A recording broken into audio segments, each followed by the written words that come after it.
A nossa reflexão será sobre Jesus, o bom pastor. Está em João, capítulo 10, versículo 1 ao 18. E os livros que nós estudamos foi Evangelho e Doutrina, Irmão José Bacelli, Cristo Pastor, Miramês, João Nunes Maia, O Espírito da Verdade, Emmanuel e Chico, no capítulo 74, Que Ovelhas Somos, Pensamentos que Ajudam, José Carlos de Luca, Parábolas Terapêuticas, Alírio Cerqueira Filho. E nós vamos iniciar o nosso estudo de hoje contando exatamente essa passagem para nos ilustrar, para que a nossa mente fique recheada quando nós fizermos as nossas reflexões. Então vamos começar. João, no versículo 1. Em verdade vos digo, o que não entra pela porta do aprisco das ovelhas, mas sobe por outra parte, esse é ladrão e salteador. Aquele, porém, que entra pela porta, esse é o pastor das ovelhas. Para este, o porteiro abre, as ovelhas ouvem a sua voz, ele chama pelo nome as suas próprias ovelhas e a conduz para fora. Depois de fazer sair todas as que lhe pertencem, vai adiante delas e elas o seguem, porque lhe reconhecem a voz. Mas de modo nenhum seguirão o estranho. Antes fugirão dele, porque não conhece a voz dos estranhos. Jesus lhe propôs esta parábola, mas eles não compreenderam o sentido daquilo que lhes falava. Jesus, pois, lhe afirmou de novo, em verdade vos digo, eu sou a porta das ovelhas. Todos quantos vierem antes de mim são ladrões e salteadores, mas as ovelhas não lhes deram ouvido. Eu sou a porta. Se alguém entrar por mim, será salvo. Entrará e sairá e achará pastagem.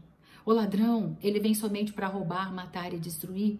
Eu vim para que tenham vida e tenham em abundância. Eu sou o bom pastor. O bom pastor dá a vida pelas ovelhas. O mercenário que não é pastor, a quem não pertence as ovelhas, vê vir o lobo, abandona as ovelhas e foge. E então o lobo as arrebata e dispersa. O mercenário foge porque é mercenário e não tem cuidado com as ovelhas. Eu sou o bom pastor, conheço as minhas ovelhas e elas me conhecem a mim. Assim como o Pai me conhece a mim e eu conheço o Pai, eu dou a minha vida pelas ovelhas. E ainda tenho as outras ovelhas, não deste aprisco. A mim me convém conduzi-las. Elas ouvirão a minha voz, então haverá um rebanho e um pastor. Esse último versículo é belo, né? Que ele diz que ainda ele ia buscar as ovelhas de outro aprisco, onde Paulo saiu, né? Por aí para buscar as outras ovelhas, para colocar no aprisco do nosso Mestre Jesus. Muito bem. Na época de Jesus, o aprisco era um espaço descoberto, circundado por um murinho baixinho, que fornecia proteção para o rebanho à noite. Vocês podem encontrar isso lá no Parábolas Terapêuticas do Alírio de Cerqueira Filho. As ovelhas, elas forneciam o quê? Alimento, leite e lã. E a tarefa do pastor era alimentá-las, conduzi-las até a água, guardá-las para que não se desgarrassem e se perdessem, protegê-las dos predadores, principalmente os lobos, né? Carregá-las quando estavam doentes ou fracas, ou seja, cuidar delas o tempo todo. Era uma profissão cansativa e às vezes perigosa, e muitas vezes o pastor passava tantos anos com um determinado rebanho que chegava a reconhecer cada uma das suas ovelhas, dando-lhe nomes característicos. No livro Espírito da Verdade, do livro Chico e Valdo Vieira, né, mas é o Emmanuel que fala esse capítulo, ele fala de uma maneira linda, ele fala assim, abre aspas, o pastor atento se identifica com o rebanho de tal maneira que define de pronto qualquer das ovelhas mantidas a seu cuidado. Ele conhece as mais ativas, ele descobre as indiferentes, ele registra as que lhe deram, nomeia as retardatárias, classifica lã que venham a produzir, tudo faz em favor delas. As ovelhas conheciam e seguiam a voz do pastor, nós vimos no versículo, né? Mas nunca iam atrás de um estranho. E Emmanuel diz que, por sua vez, as ovelhas, pouco a pouco, percebem, dentro da limitação que as caracteriza, o modo de ser do pastor que as dirige. Amigos, aí fica a nossa reflexão. Cada um de nós vê Jesus segundo as nossas próprias experiências. O pastor andava adiante delas para ter certeza de que o caminho era seguro. Está no versículo 4. E aí entra o livro, né, dos Pensamentos que Ajudam, de José Carlos de Luca, que nos fala de uma forma muito profunda, abre aspas, muito ilustrativas palavras de Jesus quando ele afirma que caminha diante de nós. De forma alguma, essas palavras querem significar que ele está longe de nós, a uma distância inatingível, a ponto de nós o perdermos de vista. Ao contrário, Jesus diz que vai à frente com o propósito de que o enxerguemos o suficiente para seguirmos.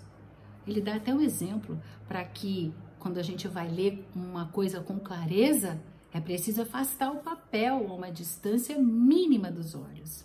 E essa distância mínima se estabelece para vermos exatamente a diferença entre o que nós somos hoje e o que nós poderemos ser se tivermos a coragem de seguir os passos de Jesus. O pastor compassivo conhece cada um de nós, ovelhas, tudo fazendo para nos guiar para o campo celeste.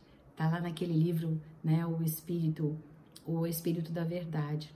E Emmanuel fala assim, ele incentiva as indiferentes, ele acalma as impetuosas, ele fortalece as mais fracas, ele apoia as mais responsáveis, ele analisa o valor de cada uma de suas ovelhas, de cada uma das suas peculiaridades, que é algo que distingue, né, por traços diferentes, originalidade de uma da outra, e também das suas tendências. Jesus chama, usa individualmente cada um de nós, aproveitando o nosso melhor. O olhar bom do nosso pastor nos coloca juntos para benefício próprio, para que possamos amar, sendo amados por Ele, suprindo as nossas necessidades evolutivas. Por isso, amigos, somos cegos muitas vezes, cegos tateando no caminho das nossas experiências, porque nós colocamos as vendas por livre e espontânea vontade, as vendas do ódio, as vendas da raiva, as vendas da mágoa, do melindre, do queixume, que mina o campo da nossa boa vontade, as vendas da insatisfação e até mesmo, né, da raiva. Por isso, somos cegos, tateando no caminho das nossas experiências. Ouvimos a voz do nosso pastor e chamamos a chamar cada um de nós pelo nosso nome. E podemos seguir, pois o tempo há em que seguiremos de olhos espirituais abertos. Porém, enquanto ainda não temos essa maturidade espiritual, não esqueçamos, Ele é a segurança dos nossos passos, nas nossas escolhas, renovando as oportunidades para a fome da nossa alma, onde o deserto em que nós nos encontramos possa se encher dessa água da vida, da água que Jesus falou à samaritana no poço, a água que jamais sentiríamos sede novamente, vivendo na ilusão, indo buscar, né, novas pastagens solitariamente de outras águas que não preenchem, que não tiram a nossa sede, como se não bastasse, nos deixam ainda mais sedentos. Não esqueçamos, outros nos chamam, nos convidam a pular a cerca do aprisco. E quando nós não temos a voz do nosso pastor interiorizada na memória da nossa alma, nos deixamos nos enganar, iludir. E no processo evolutivo percebemos que temos ressonância ainda com as não virtudes. E quando nos damos as costas, e quando nos damos conta estamos em um abismo escuro, sem ter como sair e aonde ir. Mas o nosso pastor, com seu amor imenso, saiu deixando, lembra? Na parábola da ovelha perdida, ele deixou as 99 no aprisco e foi buscar a ovelha perdida. Todos nós que estamos aqui perdidos há 2022 anos atrás, ele veio nos buscar, sacrificou-se por nós, sofreu a incompreensão, colocou-se em perigo por amor, subiu e desceu as montanhas do desamor da humanidade, lutou através do enfrentamento com os grandes da época e nos alcançou, nos acolheu com seus braços na cruz do seu amor. E nós, que ovelhas somos? Ainda chorando, assustadas, finalmente hoje nós podemos ouvir o som das batidas do coração do nosso Mestre a chamar cada um dessas batidas o nosso nome. Então, fechemos os olhos e ouçamos Jesus nos falar: eu estou aqui e te amo, filho, filha. Abraços fraternos.